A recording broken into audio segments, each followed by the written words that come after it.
আদালতের লড়াই যেমন ভাবে চলছে সেভাবেই চলবে। সেখানে রাজ্য সরকারকে যত রকম ভাবে চেপে ধরার কাজ আমরা করব, সেই কাজ করবই, কিন্তু মানে রাস্তার যে লড়াই, যুগপথ, সেটাকেও চালাতে হবে। আসুন দাবিটাকে অর্জন করে নিই। দয়া নয়, অধিকারটা অর্জন করে নিতে হয়। অধিকার অর্জনের জিনিস, অধিকার ছিনিয়ে নিতে হয়, অধিকার পাওয়া যায় না। যারা কর্মচারীরা লড়াই করছেন তাদেরকে আমি বলবো অধিকার ছিনিয়ে নিতে হয়। এই যেমন সুদীপ বাবু, পলিটিক্যাল ইনফ্লুয়েন্সে ট্রান্সফার হবে না। গভর্নমেন্ট অর্ডারে ওই একজনকে ঢুকিয়ে দেওয়া হয়েছিল, তারপরে নাকি এখন স্টেট বলছে যে ওটা নাকি চেঞ্জ করে দেওয়া, ঢুকিয়ে যখন একবার দিয়েছে তখন এটা তো ভাই কোর্টের নজরে আসা দরকার। সেই জন্য অধিকার ছিনিয়ে নিতে হয়। সুপ্রিম কোর্ট আপনাদের পক্ষে, হাইকোর্ট আপনাদের পক্ষে, ভারতবর্ষের শ্রেষ্ঠ বিচার ব্যবস্থা আপনাদের পক্ষে। মানুষকে তো এবারে জাগতে হবে। ঘুমিয়ে ঘুমিয়ে কোনো জিনিস আদায় হয় না, সংগ্রাম করেই আদায়। সুদীপ বাবুকে এই আমাদের নিউ সেক্রেটারিয়েট বিল্ডিং থেকে আলিপুরদুয়ারে 700 কিলোমিটার দূরে ট্রান্সফার করে দেয়। ট্রান্সফার হয় তৃণমূলের রেফারেন্সে। ওখানকার যে ওই তৃণমূলের যেগুলো আছে, সত্যজিৎ স্বর্ণকার আরো একজন আছে, ওই industrial development department, MSME, ministry of ওই এমএসএমই ডিপার্টমেন্ট, মাইক্রো ফিন্যান্স, ওই ইন্ডাস্ট্রিয়াল ডেভেলপমেন্ট অফিসারদের যে ট্রান্সফার পলিসিগুলো যেগুলো হয়েছে তার ওপরে আমরা চিন্তা ভাবনা করছি সিবিআইকে দিয়ে যাতে তদন্ত করানো যায় এবং এর পেছনে কাদের হাত আছে এবং কিভাবে এই ধরনের বেআইনি ট্রান্সফার করছে, পলিটিক্যাল রেকমেন্ডেশনে ট্রান্সফার হচ্ছে, সেইটা আমরা তদন্তের আওতায় কিভাবে আনা যায় সেটা নিয়ে আমরা চিন্তা ভাবনা করছি। ওই আর একজন আছে ওয়ার্কিং প্রেসিডেন্ট, এইসব আছে, এরা এইসব এই ট্রান্সফার, কাউকে নিজে বসে আছে 15 বছর ধরে ওখানে, তার ট্রান্সফার হবে না। যে বিরোধী অর্গানাইজেশন তার ট্রান্সফার হবে 700 কিলোমিটার দূরে। তদন্ত হওয়া দরকার। এই লোয়ার কোর্টে গেলে পরেই রায় পাল্টে যাচ্ছে, মানে বিচার বিভাগেও কি রাজনৈতিক হস্তক্ষেপে কাজ করছে বলে আপনারা মনে করেন, নাকি উপযুক্ত তথ্য প্রমাণ আপনারা তুলে ধরতে পারেন? যে এই ট্রান্সফারটা নিয়ে যাতে করে সিবিআই তদন্ত করানো যায় কিনা সেটা নিয়ে আমরা সিনিয়রদের সাথেও কথা বলছি। প্রয়োজনে আমরা সিবিআই এর দিকে এগোবো, কারণ এটা তদন্ত হওয়া দরকার। তৃণমূল বলে যা ইচ্ছে তাই করে দেবে, তাই হয় নাকি? না, আমি বলছি এই যে সুদীপ বাবুকে এই যে আপনার নিউ সেক্রেটারিয়েট থেকে নিউ আলিপুরদুয়ারে পাঠিয়ে দিল, আলিপুরদুয়ারে কি দেশের ইন্টারেস্টে করল? একটা লোকের তো মানে দেশের বা জাতির স্বার্থে তাকে ট্রান্সফার করা, পাবলিক সার্ভিসের জন্য ট্রান্সফার, এটাই তো আমরা জেনেছি। যেখানে খুশি হতে পারে। পশ্চিমবঙ্গ সরকার বাইরে একটা ইউনিট খুলেছে কাশ্মীরে, সেখানেও পাঠাতে পারে, কিন্তু সেটা যাতে পাবলিক সার্ভিসের জন্য। বহুত নোংরামো হয় সারা পশ্চিমবাংলায় ট্রান্সফার। আর হ্যাঁ, এটা ঘটনা রাজ্য সরকারের হাতে ট্রান্সফার আছে। সরকারি কর্মচারীদের বলবো ট্রান্সফারে ভয় পাবেন না। কি হবে আপনার, সরকার আপনাকে বড় জোর ট্রান্সফার করতে পারবে, কিন্তু বেআইনি কাজ করলে, বেআইনি কিছু যদি হয়, টার্মিনেশন হয়ে যায়। ওই ভাইপোকে একবার টেট পরীক্ষায় বসান আর আমিও টেট পরীক্ষায় বসবো, তবে হ্যাঁ পশ্চিমবাংলায় বসবো না, কারণ ও কোয়েশ্চেন বলে দেবে। ওকে বাংলার বাইরে অন্য কোথাও দিন, একসাথে দুজনে পরীক্ষায় বসবো, দেখি কে নম্বর বেশি পায়। যেখানে শাসক দল একটা অটোক্রেসি, যেখানে শাসক দল হলো একটা ডিকটেটর, যেখানে শাসক দলের লোকজন চোর, এদের সংসার চলে চুরি করে, এদের গাড়ি কিনেছে, বাড়ি করে চুরি পয়সায়, দেখাতে পারবেন না যে কতজন তৃণমূল করে তারা কিনা সৎ পথে রোজগার করে। একটা তৃণমূলের নেতার কোয়ালিফিকেশন দেখুন, ভাইপো ব্যাকডোর এন্ট্রি, ওই যে মুখপত্র একটা আছে সেও ব্যাকডোর এন্ট্রি, এত বড় বড় ডায়লগ মারে। সংগ্রামী যৌথ মঞ্চের সদস্য সুদীপ চন্দ, তার একটি ট্রান্সফার সংক্রান্ত মামলা হাইকোর্টে স্টে অর্ডার পেয়েছিল, তারপর কেটে গেল, ওখানে হার হয়েছে, বিষয়টা কি? দেখুন, সুদীপ বাবুকে এই আমাদের নিউ সেক্রেটারিয়েট বিল্ডিং থেকে আলিপুরদুয়ারে 700 কিলোমিটার দূরে ট্রান্সফার করে দেয়। ট্রান্সফার হয় তৃণমূলের রেফারেন্সে। ওখানকার যে ওই তৃণমূলের যেগুলো আছে, সত্যজিৎ স্বর্ণকার আরো একজন আছে, তার নামটাও আমি অনেকদিন পরে পেয়েছি এবং অনেকে আমাকে বলেছে। এরা দুজন মূলত ইনফ্লুয়েন্স খাটিয়ে নিউ সেক্রেটারিয়েট থেকে ওই আপনার আলিপুরদুয়ারে ট্রান্সফার করে দেয়। তো আমরা সঙ্গে সঙ্গে হাইকোর্টের দৃষ্টি আকর্ষণ করি, ভ্যাকেশনে গরমের ছুটি চলছিল, তো হাইকোর্ট স্বভাবতই স্টে দেয়, দিয়ে ওটাকে স্টেট অ্যাডমিনিস্ট্রেটিভ ট্রাইব্যুনালে পাঠিয়ে দেয়। স্টেট অ্যাডমিনিস্ট্রেটিভ ট্রাইব্যুনাল হাইকোর্টের যে ডিরেকশন ছিল সেই অনুযায়ী অর্ডার দেয়নি, না দিয়ে ওটাকে ডিসমিস করে দেয় আমাদের পিটিশনটা। তার বিরুদ্ধে আবার আমরা হাইকোর্টে আসি। আজকে হাইকোর্ট ওই স্টেট অ্যাডমিনিস্ট্রেটিভ ট্রাইব্যুনালের অর্ডারটা সেট অ্যাসাইড করে দিয়েছে, করে দিয়ে অন এফিডেভিট যা কিছু আছে সমস্ত কিছু কনসিডারেশনের জন্য আবার স্টেট অ্যাডমিনিস্ট্রেটিভ ট্রাইব্যুনালে ফেরত ব্যাক রিমান্ড ব্যাক করে দিয়েছে। তা ওনার যা ডকুমেন্টস রয়ে আছে বা ওনার যা ডকুমেন্টস আমরা দেখেছি, আমরা সিনিয়রদের সাথে যা ওপিনিয়ন নেওয়ার চেষ্টা করেছি বা নিচ্ছি, তাতে করে ওই industrial development department MSME, ministry of ওই এমএসএমই ডিপার্টমেন্ট, মাইক্রোফিন্যান্স, হ্যাঁ, ওই ইন্ডাস্ট্রিয়াল ডেভেলপমেন্ট অফিসারদের যে ট্রান্সফার পলিসিগুলো যেগুলো হয়েছে তার ওপরে আমরা চিন্তা ভাবনা করছি সিবিআইকে দিয়ে যাতে তদন্ত করানো যায় এবং এর পেছনে কাদের হাত আছে এবং কিভাবে এই ধরনের বেআইনি ট্রান্সফার করছে, পলিটিক্যাল রেকমেন্ডেশনে ট্রান্সফার হচ্ছে, সেইটা আমরা তদন্তের আওতায় কিভাবে আনা যায় সেটা নিয়ে আমরা চিন্তা ভাবনা করছি এবং ভবিষ্যতে আমরা সিনিয়রদের সাথেও পরামর্শ করছি। ভবিষ্যতে আমরা স্টেট অ্যাডমিনিস্ট্রেটিভ ট্রাইব্যুনালেও সিবিআই তদন্তের প্রেয়ার দিতে পারি। সেখানে যাই হোক না কেন, এরপরে হাইকোর্ট আছে, প্রয়োজনে এটা নিয়ে সুপ্রিম কোর্টে যাবে বলে যারা সংগ্রামী যৌথ মঞ্চের নেতৃত্ব রয়েছে তারা আমাকে জানিয়েছে, তারা ইনস্ট্রাকশন দিয়েছে। আমরা এটার আইনি পরামর্শ আরও সিনিয়রদের থেকে নেব, নিয়ে এই যেগুলো আছে এই যাদের রেকমেন্ডেশন, ওই মানস ভূঁইয়া ওর নাকি ওই ওই কি কর্মচারী ফেডারেশন যেটা তৃণমূলের আছে তার নাকি প্রেসিডেন্ট, ওই আর একজন আছে ওয়ার্কিং প্রেসিডেন্ট, এইসব আছে, এরা এইসব এই ট্রান্সফার, কাউকে নিজে বসে আছে 15 বছর ধরে ওখানে, তার ট্রান্সফার হবে না। যে বিরোধী অর্গানাইজেশন তার ট্রান্সফার হবে 700 কিলোমিটার দূরে। তদন্ত হওয়া দরকার, এটা আমরা চিন্তা ভাবনা করছি এবং এটা নিয়ে সিবিআই তদন্তের দিকে আমরা এগোবো। দ্বিতীয়বার হাইকোর্টে আসলে তো আমাদের এই প্রেয়ার আমরা করবই। স্যার, আমি বলছি প্রশাসনিক বিভাগে রাজনৈতিক হস্তক্ষেপ রয়েছে, এটা আমরা দেখেছি, বিভিন্ন সময় দেখেছি, এর প্রমাণ পেয়েছি, কিন্তু এই লোয়ার কোর্টে গেলে পরেই রায় পাল্টে যাচ্ছে, মানে বিচার বিভাগেও কি রাজনৈতিক হস্তক্ষেপে কাজ করছে বলে আপনারা মনে করেন, নাকি উপযুক্ত তথ্য প্রমাণ আপনারা তুলে ধরতে পারেননি? না, সেটা দেখুন, সেই বিষয়ে আমি বিচার বিভাগে কোনো প্রভাব আছে বলে আমি এটা মনে করি না, সে যে কোর্টই রায় দিক। তবে হ্যাঁ, স্টেট অ্যাডমিনিস্ট্রেটিভ ট্রাইব্যুনাল আমাদের হারিয়ে দিয়েছিল, তার এগেনস্টে আমরা হাইকোর্টে এসেছিলাম। স্টেট অ্যাডমিনিস্ট্রেটিভ ট্রাইব্যুনাল যেটা ভালো মনে করেছে সেটা দিয়েছে। আবার আমরা স্টেট অ্যাডমিনিস্ট্রেটিভ ট্রাইব্যুনালে যাব এবং প্রয়োজন হলে আমরা প্রেয়ার অ্যামেন্ড করব। যা রায় দেবে স্টেট অ্যাডমিনিস্ট্রেটিভ ট্রাইব্যুনাল সেটা মেনে আমরা যা আইনের প্রসেস আছে আবার হাইকোর্টে আসব, প্রয়োজনে সুপ্রিম কোর্টেও যাব।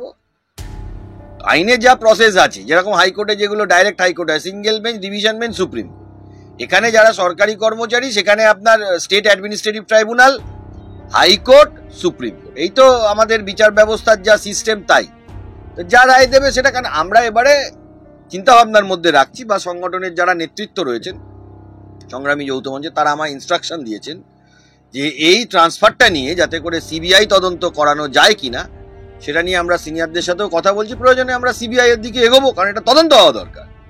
তৃণমূল বলে যা ইচ্ছে তাই করে দেবে, তাই হয় নাকি? স্যার, বলছি সংগ্রামী যৌথ মঞ্চের একটা ঘোষিত নীতি রয়েছে যে যে কোনো সরকারের কাছ থেকে, সরকারের দুর্নীতির বিরুদ্ধে লড়াই হোক বা কোনো দাবি আদায় হোক, আইনি পথে সমাধান সম্ভব নয়, আর এই জন্যই সংগ্রামের প্রয়োজন, আর এই জন্যই সংগ্রামী যৌথ মঞ্চের প্রয়োজন। ডি এর ক্ষেত্রে আমরা দেখছি এখনো পর্যন্ত সময়সীমা শেষ হতে চললো, সরকারের পক্ষ থেকে কোনো পদক্ষেপ গ্রহণ করা হয়নি। সংগ্রামী যৌথ মঞ্চের কথাই তো মানে শেষ পর্যন্ত ফলছে যে নবান্ন অভিযান ছাড়া আর কোনো উপায় নেই। দেখুন, অধিকার ছিনিয়ে নিতে হয়, অধিকার পাওয়া যায় না। যারা কর্মচারীরা লড়াই করছেন তাদেরকে আমি বলবো অধিকার ছিনিয়ে নিতে হয়। এই যেমন সুদীপ বাবু, পলিটিক্যাল ইনফ্লুয়েন্সে ট্রান্সফার হবে না। গভর্নমেন্ট অর্ডারে ওই একজনকে ঢুকিয়ে দেওয়া হয়েছিল, তারপরে নাকি এখন স্টেট বলছে যে ওটা নাকি চেঞ্জ করে দেওয়া, যে ঢুকিয়ে যখন একবার দিয়েছে তখন এটা তো ভাই কোর্টের নজরে আসা দরকার। তাই জন্য অধিকার ছিনিয়ে নিতে হয়। সুপ্রিম কোর্ট আপনাদের পক্ষে, হাইকোর্ট আপনাদের পক্ষে, ভারতবর্ষের শ্রেষ্ঠ বিচার ব্যবস্থা আপনাদের পক্ষে। মানুষকে তো এবারে জাগতে হবে। ঘুমিয়ে ঘুমিয়ে কোনো জিনিস আদায় হয় না, সংগ্রাম করেই আদায় হয়। তাই জন্যই তারা নাম দিয়েছে সংগ্রামী যৌথ মঞ্চ। তারা কি ডিসিশন নেবে, কি করবে সেটা জানি না, তবে তাদের নেতৃত্ব খুব অ্যাক্টিভ, এটা আমি দেখেছি। আমার যেটা ব্যক্তিগতভাবে শুধু সংগ্রামী যৌথ মঞ্চ নয়, সংগ্রামী যৌথ মঞ্চের বাইরেও অনেক কর্মচারীরা রয়েছে, সবাই মিলে এক হয়ে। আমি সংগ্রামী যৌথ মঞ্চের বেশ কিছু মামলা করি, এটা ঠিক, অন্যান্য কর্মচারীদেরও মামলা করি, অন্যান্য কর্মচারী অ্যাসোসিয়েশনেরও মামলা করি। সবাই মিলে এক হয়ে নিজেদের অধিকারটাকে ছিনিয়ে নিতে হয়, অধিকার পাওয়া যায় না। আইনি লড়াই তো আইনের পথে, আইনের ইয়েতে চলবে। আইনের তো ফাঁকও থাকে, সেই ফাঁকটাকে কাজে লাগাবার চেষ্টা করে রাজ্য সরকার। ডিএর ক্ষেত্রেও দেখা যাচ্ছে এখন কিছুদিন আগে একটা অ্যাডভার্টাইজমেন্ট দেওয়া হয়েছিল যে সরকার 4,000 কোটি টাকা লোন নিয়ে তারপর সরকারি কর্মচারীদের ডিএ মেটাবে। এখনো পর্যন্ত সেটা বলতেই পারে জোগাড় করতে পারেনি। দেখুন, আইনে কোনো সরকার তো আইনি বিক্রি করে লড়াই, টাকা দেবে না। আইনি লড়াইয়ে কোনো ফাঁক নেই, এটা ধারণাটা ভুল। বিষয়টা যেটা, ভারতবর্ষের বিচার ব্যবস্থার যে প্রক্রিয়া সারা ভারতে, বা ভারতটাও আমি বাদ দিলাম, বিচারের যে প্রক্রিয়াটা এটা একটু দীর্ঘমেয়াদী প্রক্রিয়া। এইটা সবাইকে বুঝতে হবে। সবাই ভাবছে হচ্ছে না কেন, হচ্ছে না কেন, হচ্ছে না কেন। বিচারের প্রক্রিয়াটা হলো দীর্ঘমেয়াদী প্রক্রিয়া। বিশেষ করে ধরুন এই পেনশন পাচ্ছে না বা টাকা পাচ্ছে না, বা এই যে প্রক্রিয়াটা, এটা তো আইনি প্রক্রিয়া, এটা তো আইনের মাধ্যমে পেয়েছে, এটাকে কিন্তু শুনানি করতে হয়, বা তারাও কিছু অপশন পাবে। যেরকম ধরুন কারোর ফাঁসি হলে সে আবার তার রিভিউ করতে পারবে, তার আবার রিকলিং করতে পারবে, প্রেসিডেন্টের কাছে মার্সি করতে পারবে। একটা আইন ব্যবস্থা বা বিচার ব্যবস্থা একটা এত লেট করলে স্যার যারা পেনশন হোল্ডার তারা তো এই ডিএ এত ডিলে হচ্ছে, কেউ কেউ পরলোকও গমন করে। আমি বললাম যে দেখুন, হ্যাঁ এটা ঘটনা যে পেনশন হোল্ডারদের ক্ষতি হচ্ছে, এটা অস্বীকার করার কোনো জায়গা নেই, পেনশন হোল্ডারদের বড়ই ক্ষতি হচ্ছে। কিন্তু বিষয়টা যেটা হচ্ছে, দেখুন বিচার ব্যবস্থার তো একটা প্রক্রিয়া থাকে, সেইটাকে তো টপকে কোনো কিছু, আজকে যদি রাজ্য সরকার একটা রিভিউ অ্যাপ্লিকেশন করে বা রাজ্য সরকার যদি একটা মডিফিকেশন অ্যাপ্লিকেশন করে, তার ফল কি হবে সেটা পরের প্রশ্ন। সেটা আমরা কিভাবে ডিল করব, কন্টেমে যাব না কি করব, সেটা তো আইনি প্রক্রিয়া, আইনি লড়াই। কিন্তু সেটা তো একটা আইনি প্রক্রিয়া, সেটা রাজ্য সরকারকে কেউ মানে ফাইল করতে কি বাধা দিতে পারে? সেটা তো বাধা দিতে পারে না। এবার সেটা ফাইল করতে গিয়ে এখন ধরুন দেখা গেল পুরো এসএলপিটাই ডিসমিস হয়ে গেল। ঘটনা হলো ধরুন সুপ্রিম কোর্টের রায় আপনার পক্ষে আছে, কিন্তু আমি যেটা বলতে চাইছি যে শুধু সংগ্রামী যৌথ মঞ্চ না, যত কর্মচারী ইউনিয়ন রয়েছে, যত যারা যারা আছে, যারা যারা বঞ্চিত, যারা নিজেদেরকে মনে করেন যে তৃণমূলের দ্বারা আপনারা বঞ্চিত, তৃণমূল সরকার, মমতা বন্দ্যোপাধ্যায়, অভিষেক বন্দ্যোপাধ্যায়ের দ্বারা আপনারা বঞ্চিত, সংঘবদ্ধভাবে নিজের অধিকারটাকে ছিনিয়ে আনতে হবে। অধিকার কিন্তু পাওয়া যায় না, ইতিহাস সেই কথা বলে না। কেউ যদি ভাবে যে আমি ঘুমিয়ে থাকবো আর রাতেবেলা বসে থাকলাম আর ব্যাংকে আমার টাকা ঢুকে গেল, এ সম্ভব না। আপনার যদি অধিকার থাকে, অধিকার আদালত আপনার প্রতিষ্ঠা করে দিয়েছে। 25% সুপ্রিম কোর্ট আপনার অধিকার প্রতিষ্ঠা করে দিয়েছে। এখন আইনি লড়াই, আইনি লড়াইয়ের পথে চলবে। আইনি লড়াইয়ের সাথে অন্য কিছু সম্পর্ক নেই। নিজের অধিকার যেটা, সেটা ছিনিয়ে আনতে হবে, এটা অঙ্গীকার করে সবাইকে সংঘবদ্ধভাবে নামতে হবে, সংঘবদ্ধভাবে। এটাই আমি বার্তা সাধারণ মানুষের কাছে দিতে চাই। আজকে দেখুন সংগ্রামী যৌথ মঞ্চ যে বিভিন্ন লড়াই করছে, অন্য অনেক ইউনিয়ন বা অন্য অনেক যারা আছে তারাও লড়াই করছে। সংঘবদ্ধ লড়াই যেখানে হচ্ছে, আপনি যদি এই সুদীপ বাবুর মামলাটা দেখেন, ইউনিয়নের যারা নেতৃত্ব তারাও কোর্টে দৌড়চ্ছে, শুধু একজন নয়। এই যে সংঘবদ্ধতা, জেতা হারা পরের প্রশ্ন, লড়াইটা আমরা দিয়ে ছাড়বো, এইটা কিন্তু দরকার। কারণ যেখানে শাসক দল একটা অটোক্রেসি, যেখানে শাসক দল হলো একটা ডিকটেটর, যেখানে শাসক দলের লোকজন চোর, এদের সংসার চলে চুরি করে, এদের গাড়ি কিনেছে, বাড়ি করেছে, চুরি পয়সায় হয়েছে। দেখাতে পারবেন না যে কতজন তৃণমূল করে তারা কিনা সৎ পথে রোজগার করেছে। একটা তৃণমূলের নেতার কোয়ালিফিকেশন দেখুন। ওই ভাইপোকে একবার টেট পরীক্ষায় বসান আর আমিও টেট পরীক্ষায় বসবো, তবে হ্যাঁ পশ্চিমবাংলায় বসবো না, কারণ ও কোয়েশ্চেন বলে দেবে ওকে। বাংলার বাইরে অন্য কোথাও দিন, একসাথে দুজনে পরীক্ষায় বসবো, দেখি কে নম্বর বেশি পায়। আমাদের যে ছেলেগুলো মামলা করছে, আমরা তো আইন জগতের, আমরা পড়বো, ক্ষমতা থাকে বসুক পরীক্ষায়। দেখুন এইসব লোকজনের যত কম কথা বলা যায় এখানে, এগুলো ঘটনা, কারণ সব ব্যাকডোর এন্ট্রি। ভাইপো ব্যাকডোর এন্ট্রি, ওই যে মুখপত্র একটা আছে সেও ব্যাকডোর এন্ট্রি, এত বড় বড় ডায়লগ মারে। ও আর আমি দুজনে মিলে পশ্চিমবাংলার বাইরে কোনো একটা সরকারি চাকরির পরীক্ষায় বসি না, পারমিশন নিজে কে পাস করে দেখবো। আরো যারা আমাদের সঙ্গে যারা মামলা করছেন তাদের ব্যাপারে তো খুব বলে বেড়াচ্ছেন, মুখ করেছি, হিউম্যানিটেরিয়ান গ্রাউন্ড, তুসুক। এ রাজ্যে বসবো না, কারণ এ রাজ্যে মানেই ওকে কোয়েশ্চেন বলে দেবে, এটা ঘটনা। ওরা আগে থেকে কোয়েশ্চেন জানে, আগে থেকে উত্তর পেয়ে যায়। এ রাজ্যে সেটা হয়, অন্য রাজ্যে গিয়ে দেবো। ক্ষমতা থাকে একবার বসুক আমাদের সাথে, পরীক্ষাতে বসুক না, আদালতে নয়, ঠিক আছে।